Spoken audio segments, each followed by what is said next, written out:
The father would be off at compulsory work. The mother would have already been gassed. So they would take the child and give him or her an overdose of barbiturates to kill him. And that was horrifying beyond words. And that's where, in my opinion, this is just an opinion, that's where science leads you. That's right. Love of God and compassion and empathy leads you to a very glorious place. Science leads you to killing people. Yeah, good word, good word. Science leads you to killing people. Yeah, good word, good word. It's frankly revolting that Stein found anyone who would agree with such a sickening opinion. A few of the things that science has done for us. Science has extended the average lifespan from about 25 to 70 years. Science has eradicated smallpox, which in the 20th century alone killed about 500 million people. That's about 10 times the military death toll of the same period. The Haber process is estimated to feed about 1/3 of the people on the planet. That's a single scientific discovery which feeds about 2 billion people. The numbers saved by water treatment are in the billions, and these are just a few of the effects that most people are not aware of. Scientific understanding permeates virtually every aspect of our lives. It brings us clean water, ample food, modern medicine, worldwide travel, instant worldwide communication, and so on. After this, it's not difficult to see why Stein's appraisal that science leads to killing people is frankly sickening. However, Stein also seems to have an equally callow commitment to his statements on religion too. Leader of a huge army with advanced weapons. There was Hugo Chavez of Venezuela, who openly worships Fidel Castro, who's turned Venezuela into a shambles, but is one of our main sources of oil. Not President Body, but President Spirit was Kim Jong-il, the dear leader of North Korea. It's the most repressive state on earth, with an enormous military, nuclear weapons, and missiles capable of reaching Japan. When I saw these guys, I got a queasy feeling. What if Ahmadinejad attacked Saudi Arabia and blocked the Straits of Hormuz? What if North Korea, just out of the whims of its dear leader, attacked South Korea and started rocket bombing Tokyo? What if China chose that moment to attack Taiwan? What would we do if they did all this simultaneously? We don't have much more than a few 100,000 combat-ready soldiers and Marines.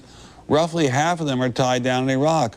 We don't have anything like what we need to repel North Korea, help the Saudis repel Iran, and stop the Chinese from invading Taiwan all at once. The fact is, in our rich nation of 300 million, we can barely field a military force that can fight one fairly small guerrilla war, let alone protect the world from dangers like Ahmadinejad and the dear leader of North Korea. The dangerous truth is we are a naked, vulnerable superpower unless we went to the nuclear option immediately, an obviously terrifying outcome for everyone. We've let this nation's military shrivel and get ground down to a nub while we've cut taxes and created a huge deficit and high prosperity. This is terrifying stuff. Stein, you seem to have forgotten your earlier pious statements about the love of God and compassion and empathy leading you to a glorious place. This is a man fantasizing about a conflict that cannot happen as a selling point for expanding the US military budget from one that constitutes about half of the world's military spending to one capable of world conquest. Firstly, none of the conflicts of Stein's violent fantasies involve self-defense. They involve attacking other countries, foreign entanglements, and for some strange reason the presumption that the only conceivable resolution of his fantasies is the US declaring war on almost everyone. Naturally, in reality, the leash of globalization has meant that countries really do not have that much latitude on their actions. The soft power exercised by global trade, and that includes the 95% of the people on Earth who are not American, is an effective and benign stabilizing influence. It's difficult to contrive that a military-industrial complex capable of challenging the rest of the world could be trusted to exercise the self-control of not attaining that which it desires through the implementation of its uncontested military power. This is an instrument that mankind would be better off not constructing. However, I am curious as to how Stein reconciles his violent fantasies about the US going to war with a significant portion of the rest of the world in self-defense, with his statements about love of God, compassion and empathy leading you to a glorious place, while science leads you to killing people. Very much in my heart. I've always questioned Darwinism because Darwinism leads to social Darwinism, the belief that some races are superior to other races. Naturally, Stein has a very good point here, that populations declaring themselves better than everyone else by some divine order is unhealthy for civilizations. Unfortunately, Stein's religion involves the belief that he is a member of a divinely appointed race, of God's chosen people. They got a hearing before a judge who said, intelligent design isn't science. And they're now proudly touting that. That doesn't mean a thing. Courts also say that abortion is clearly legal and is not murder, and that's nonsense too. Courts until 1954 said that black people could not sit next to white people in schools.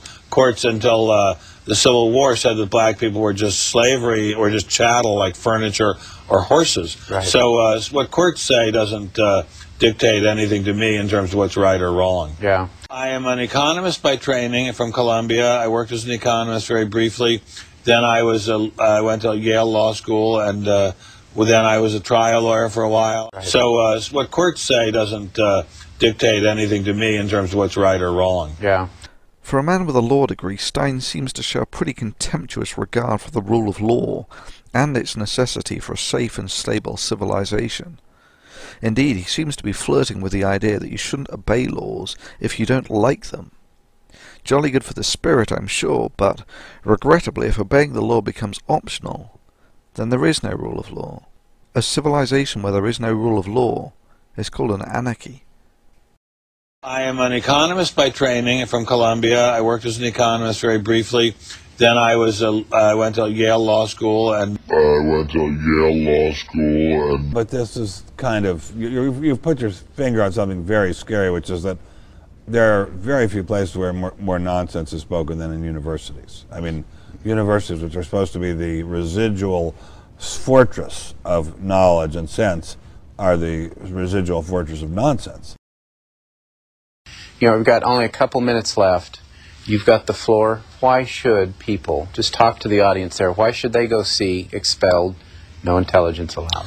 Because we'd like them to have a vision of mankind as being something other than specks of mud and specks of dirt hit by lightning. We'd like them to have a vision of mankind as having a divine origin. We'd like them to have a vision that they and their fellow human beings are in touch with the divine spirit and that they owe it to themselves. We can barely field a military force that can fight one fairly small guerrilla war to treat other people as if they were part of the divine. We don't have much more than a few 100,000 combat-ready soldiers and Marines, and they owe it to themselves to respect themselves and their bodies.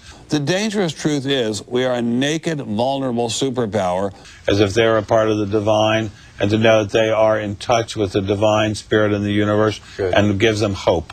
Unless we went to the nuclear option immediately, an obviously terrifying outcome for everyone. Good. Good word.